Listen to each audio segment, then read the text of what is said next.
Hey everybody, this is Ed from the Whiskey Tangent Podcast, here with another Whiskey Short. Joining me as always is Scott. Hey everybody. And we have a very, very special quick taste for everyone today. We do. A whiskey that we're excited to taste and to be a part of, just because of who's putting it out. And Scott's going to tell you all that you need to know. Right, so if you listened to our news episode last week, we mentioned that we got a bottle of whiskey that we featured in a story. Claire from Shadow, a marketing firm in New York City, reached out to us at whiskeytangent@gmail.com and offered us up a chance to sample a new whiskey from Beyoncé. Woo!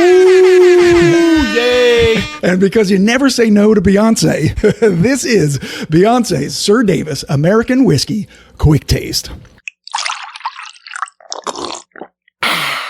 Bonus short. So this is a description from their marketing materials that tells us all about it.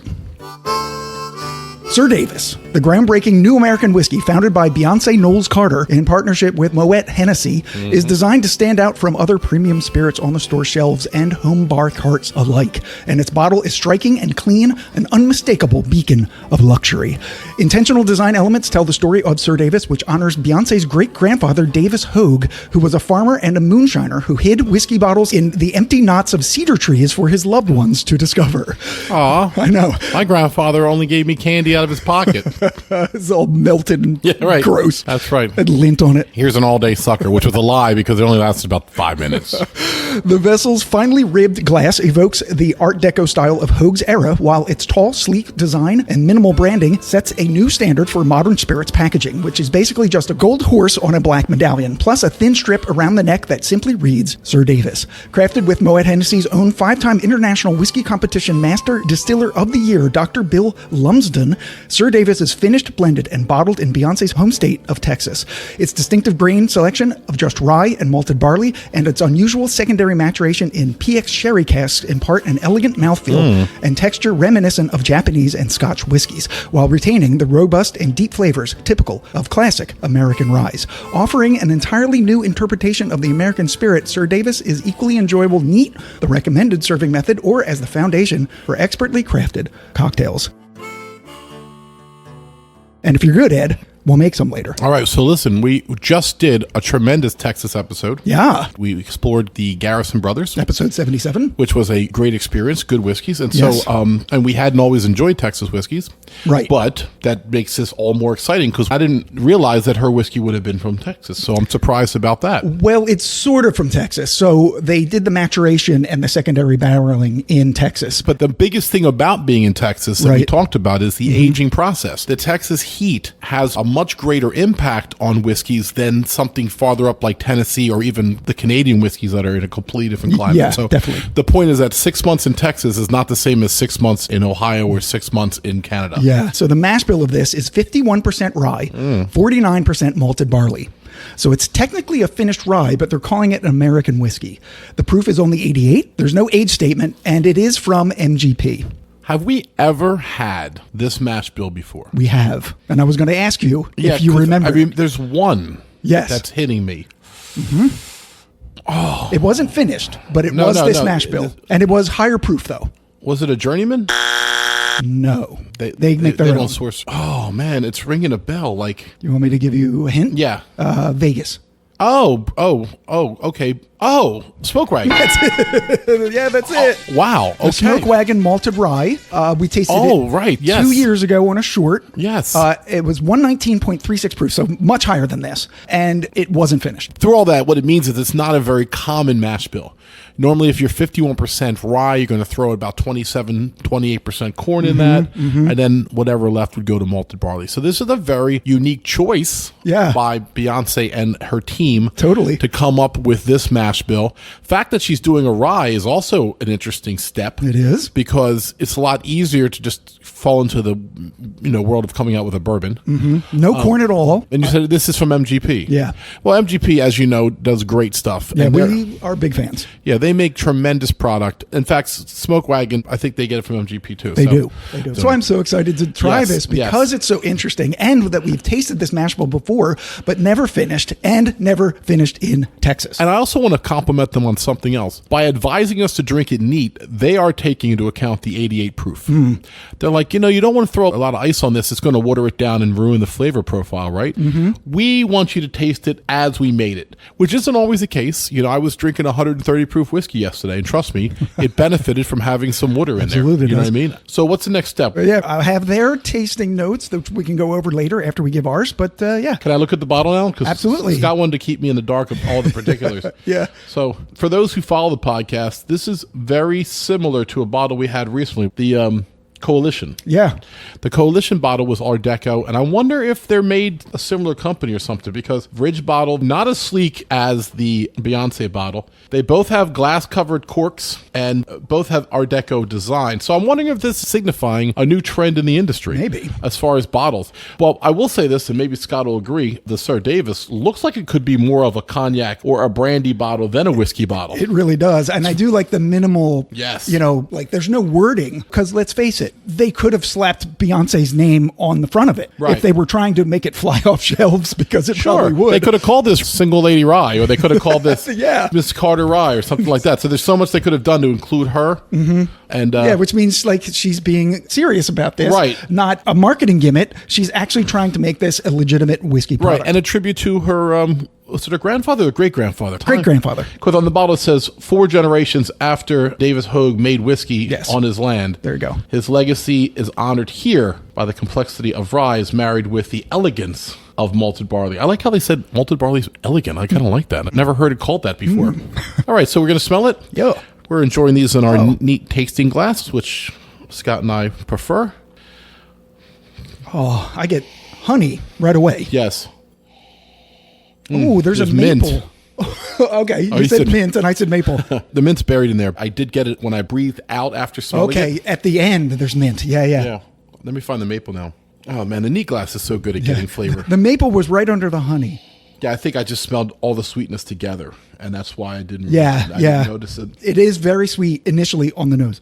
There's some dark fruits from the sherry finishing. I think they come out. Yeah. I'm getting rye spice, of course. Yes. I was just going to say that. There's a little bit of cherry, a little bit of rye spice. I'm getting some vanilla, too. Oh, yeah. Absolutely. That's a really pleasant nose. It's one of the better noses I've had. It's a delicious nose. There is no off-putting notes whatsoever on this. If it tastes anything like the nose, we're going to love it. We're going to be in heaven with this bottle. Did you taste it? I haven't swallowed yet. You're right in my face already. Let me get it in my mouth. Oh, I can't talk about it yet. I need another sip. Oh, wow. I'm not talking about it yet. Take another sip. No. I'm not ready to talk about it yet. Now you're in my face. Wow. So it's sweet, and I'm getting a lot of mint, peppermint. Yeah. There's the rye spice. It's very spicy. It's very sweet in the beginning, but it quickly transitions into that spiciness. I'm getting more of a mint tea than a peppermint. Wow, this tastes so interesting. It doesn't really remind me of the Smoke Wagon malted rye, which is, of course, the mash bill. Not at all. But I guess that's because it's been finished, so it's covering whatever that other stuff was and proofed down. Yes. Significantly from that expression. Yeah. So we should probably stop comparing it to that expression. No, there's no comparison at all. It's just the mash bill's similar, but it's just another example of how similar mash bills only go so far. This is really fruity, flavorful. I am getting honey again. I mean, who made this? Because this is such I know MGP made it, but what they did to it after. I mean, I'd love to have the raw distillate that they got from MGP, like the regular, before they did anything, and see the difference, because I guarantee there's a huge difference. Yeah, so they created their own company, SirDavis, in Houston, Texas. And this guy who used to work for, or I guess still does, for Moet Hennessy, International Whiskey Competition Master Distiller of the Year, Dr. Bill Lumsden. So he's the one who finished, blended, and bottled it. Okay. So he's responsible, I guess, in conjunction with, I'm sure Beyonce tasted it. Right. She's a big fan, apparently, of Japanese whiskeys. And, this kind of has a delicacy that Japanese whiskeys have. So I'm going to go through the taste all the way through. Yeah, let's take another round to this and see what's happening on the finish, because I did not focus on that. 20 minutes later. All right, so initially I swallow, I get sweetness, a little bit of a vanilla honey type of thing, and then boom, I get into some fruits like a plum or a cherry, and then it evolves. Taking a sip for a minute. You get a little bit of citrus on it, because after letting it marinate, I'm getting a little bit of lemon on the finish. Or maybe it's just like a tiny bit of acidy sourness. No. I get it completely. It's a sweet citrus, though, like almost like a lemon candy. Yeah. Right in the middle of the sip. Like a nutmeg. Right. Cardamom. Finish has a start and finish also. The beginning of the finish is where all the spice is. It's where the cardamom and the clove. Yeah. And maybe a little tiny kiss of cinnamon is all right there. And then it goes into this herbaceous mint finish. Yeah. The rye takes over. Yeah. What echoes is the mint and the rye spice. Yeah. So it's a really interesting experience. For being 88, I was just going to mention that. It drinks not hotter, but it's hot enough. Like I think because I drank 5 sips in a row, I got a little Kentucky hug, or in this case, a Texas hug. Right. So what I want to say is that it doesn't drink hotter than 88, but it drinks more substantial than an 88 proof. Yeah. It's a very complex 88. Like it drinks like a 94. We drink a lot of whiskeys at 94. Yeah. Your Elijah Craig's at 94. Yeah. Your Woodford's are like, 92. Yeah. And I don't feel like this has any drop off from the 94s. No, agreed. And, there's a very good chance that if this was at 94, it would come off a little too hot. Because so if it was a little hotter, more alcohol, we'd be like, let's drop some water into it and see what that does. But I don't think you need to drop any water into this. I think it's perfectly proofed. But you're doing it. I just put 4 drops in, Might as well. See? You don't have a lot left. Put 2 drops. Okay. It does open up a little more flavors. Definitely would. Just 1 drop. I wouldn't put a cube on this or ice cubes too much, but it does open up a little bit more sweetness. Tampers down the rye spice just a bit. Yeah, just a tiny bit of water. It's definitely sweeter. Yeah. Oh, I get like a graham cracker? Yeah. Oh, if the maltiness comes out. Yeah, that's exactly true. The malted flavor comes out more. So if you have a 2-ounce pour of this, if you put 5 drops of distilled water, it's still going to feel like you're drinking it neat. But the water is going to open it up. So add a couple drops of water. You figure it out. 2 drops, 3 drops, whatever you want. Right, it's your whiskey. Yeah, you want to drink it on cubes, go ahead. I would never drink this on a cube. It's too good in its natural form. Yeah. So you want to do their taste notes? Yeah, let's do their taste notes to see what we're supposed to taste. All right. So on the nose, orange, raisins, clove, cinnamon, and ginger play with luxurious notes of demerara, sugar, and toffee. Yeah, that's all there. Oh, yeah. I mean, we got a little more than what they had. Yeah. Did they mention mint? They didn't mention mint? They didn't mention any mint, no. On the palate, rich, buttery toffee with cinnamon, clove, and classic rye spice, followed by soft, malty, and biscuity notes and vibrant citrus. I'm not getting the vibrant citrus on the finish. I definitely taste citrus through it for sure. Yeah. But that's on the palate. Oh, okay. Okay. No doubt. We did too. Yeah. But vibrant's a little bit, it's not dominating for me. It's just there. We got less than vibrant. Yeah. On the finish, hints of honey are encountered with a soft, lingering finish reminiscent of plump sultana raisins and ripe cherries. I mean, very good tasty notes for them to write up. And they certainly gave people enough to think about when they were drinking. Yeah. If I saw these tasting notes, I'd be like, yeah, I want to try this. Of course. Yeah. So you said something about cocktails, Scott. I did. They're suggesting some cocktails with the SirDavis? They are suggesting some cocktails. They have quite a few on their website, a lot of riffs on different classic cocktails like old fashions and sours. And right. So I picked 2, one of which they're really pushing. That's like the main one called Honey Bee. Oh, well, yeah. Yeah, they're doing the Queen Bee shirt. Yeah. Mm-hmm. Those ingredients are whiskey, lemon juice, and honey syrup. And the second one is the Houston, which is a riff on the Manhattan, and that's whiskey, vermouth, honey syrup, and Angostura bitters. Oh, nice. All right. So we're going to take a little break, and we'll try both of them. All right. Excited. Cocktail time. It's not even a cocktail episode. Spoiled.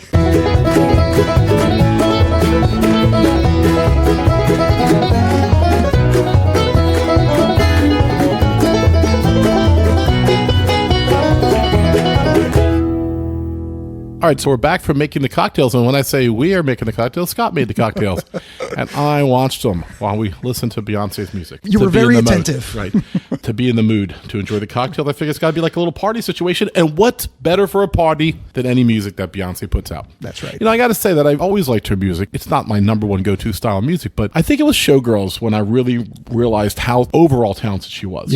Because I enjoyed Destiny's Child when that came out. And, I really like Destiny's Child. We're in our mid-50s, so we've been along for the whole ride. Yeah, the whole ride. And, it's not someone's fault that they become so popular that it becomes overwhelming at times. She's handled it really well, I think. Yeah, I mean... Better than I would handle it. Oh, much better than... Nobody wants me that famous.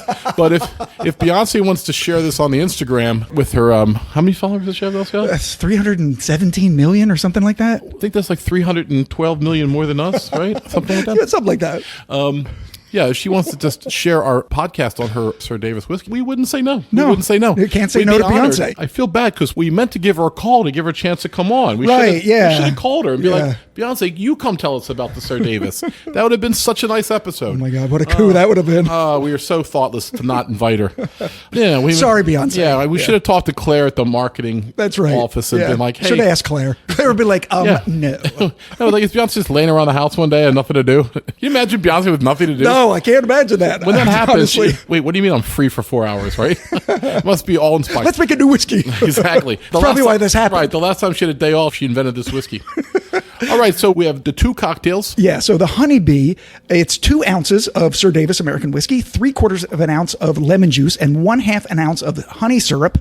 That's a 2-to-1 ratio of honey to water. Scott, where would people get honey syrup? Honey syrup. Can you make it yourself? Make it yourself. You know, what I did 2 ounces of honey and 1 ounce of water, just heat it up on the stove until it was all nice and mixed. Okay. I don't know if you want to boil it. Oh, just and then like a simmer. Just simmer, and then let it cool down, and then you're done. All right.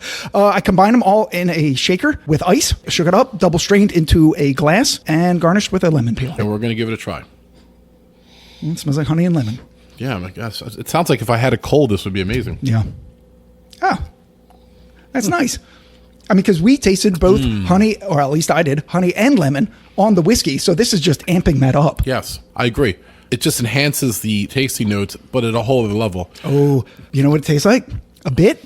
Yeah. The penicillin. Yes. Because of the malted rye, because it has a high malt content. What it's missing is just a little bit of that smoke. Right. The penicillin is a drink made with a single malt whiskey, and this is a high malted rye. Yeah, and a honey ginger syrup. Yeah. So this is very nice. This will be a great summer or winter cocktail. You know, you got a little scratchy throat, you're going through a cold. Yeah. Definitely make the Honeybee. Put this on a couple ice cubes and go outside on the patio. You got a party, get a couple bottles of SirDavis, a couple lemons, some honey, make a punch bowl of it. Yeah, it tastes really nice. I can see why they're pushing this, because it's a very easy drinking cocktail. Yeah. Very simple, 3 ingredients. Yeah, this is the type of cocktail, though, ladies and gentlemen, that you have 2 or 3 of these and then they knock you on your backside.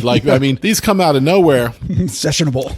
Shockingly to everyone who knows the podcast, I'm almost done my drink. I couldn't stop sipping it. It's just like, oh, it's so good. But in your defense, it's only half a cocktail. Right, because we have a long night ahead of us. Yeah, we had a lot of recording to do. We wanted to do this one first. Yes. Without having our palates messed up. Right, this is our first thing we're doing today. Yeah. And now let's see what the other one is, which is their spin on the Manhattan, right? Yeah, I feel like that we're going to like this even more because we love Manhattan. I love Manhattan. So what's this one called? What are they calling it? They're calling it the Houston. The Houston. Oh, right, instead of Manhattan. I get it. Yeah. Right, the city, right. So this is basically your classic Manhattan, the 212, 2 ounces of the SirDavis, 1 ounce of sweet vermouth. I use Koki, of course, because it's my favorite. We add a 1/4 ounce of honey syrup, right, and 2 ounces of Angostura bitters. Not 2 ounces. I'm sorry, 2 dashes of Angostura bitters. There we go. Oh, wow, it smells, it smells like Angostura bitters. Oh, I was saying Angostura bitters, but yeah.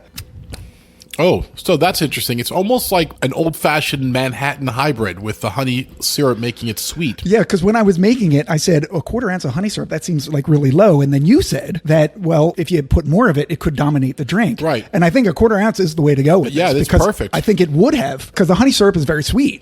Oh, my God. All the flavors mix really well. Yeah. And amazingly, just adding a 1/4 ounce of the honey syrup to a regular Manhattan gives it this extra depth. Yeah, so I would say that the extra spiciness of the Koki vermouth, if you're coming into the whiskey world, understand that vermouth tastes different. Not all sweet vermouth tastes the same. Go back and listen to our episode 45. Does your vermouth matter? Where we go through and test a couple against each other to show the differences. Yeah. So, and the same thing with bitters is that's episode 70. Whose bitters be better? That's right. Proportions we've learned from our friend Anders over the years. It's like a chemical equation. The difference between a 1/2 ounce of honey syrup and a 1/4 is a big difference. So don't just start pouring stuff away, or have fun, but you might make a Frankenstein's monster of a drink. Right. I would drink this again. It's just, we don't normally go around looking for honey syrup. No. But when you got it, it's kind of like Jell-O, right? Yeah. Jell-O with a little whipped cream on it. You never really search it out, but when you get it, it's like, oh, it's not bad. That's right. You do go out and get ice cream, but nobody goes out, I want some Jell-O tonight. There's no Jell-O stand on the boardwalk. Oh, yeah, we got red, grape, and yellow. Oh, and yellow. Yellow Jell-O. Can you said imagine? It's yellow Jell-O. We should not sing on the Beyonce episode. That's the one thing we should not do. Well, I don't know. You shouldn't, but maybe I should. Oh, well, that's true. Yeah, audition. Maybe like Iris's backup singers.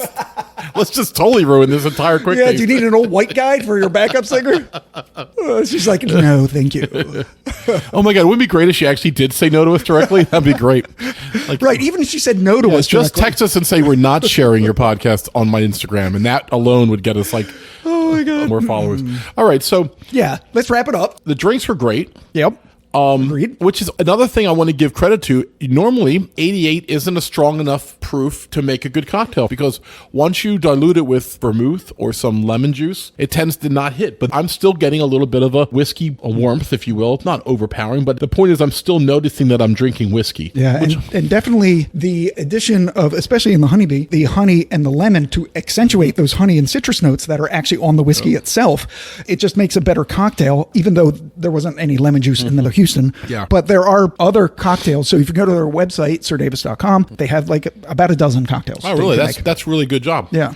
The honeybee's the best. And, in my life, sometimes my honeys be tripping. You know what I'm saying? No. And I need a little SirDavis when I get home to kind of chill out. Oh, no. Can we do that? What, honeys be tripping? Honeybee tripping? I don't think that's bad. Right. We'll let the public decide. So, But the whiskey itself, tremendous. Yes. I'm not shocked. No. But I'm very pleasantly surprised. because what happens a lot of times is that we get a lot of celebrity whiskeys that are just something they throw their name on. Yeah. They go source some 2-year aged bourbon. They throw it in a bottle with a label on it. and they're certainly not bad. Star Trek Spirit sent us some whiskeys, and they were all very good and very well crafted when they could have been a gimmick. Where I found that the Elvis whiskeys were just drinkable. Right. They were fine. Right. But what they did with this, they took a rare mash bill and then they finished Yes. it in the Texas heat. I like the whiskey a lot. If Beyonce wants to send us another bottle, we'll drink that one too.